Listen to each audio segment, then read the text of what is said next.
Minneapolis location, I'm just gonna show you a real tutorial on how to shampoo your car.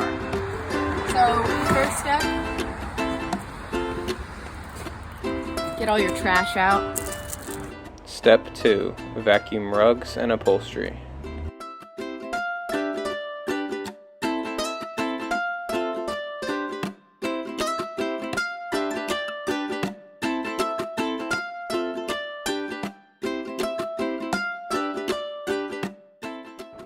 Pro tip, just because you can't see it doesn't mean it's not dirty.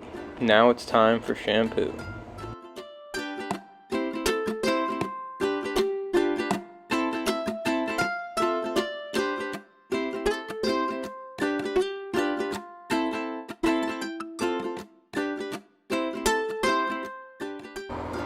And finally, you want to vacuum up the shampoo and excess dirt.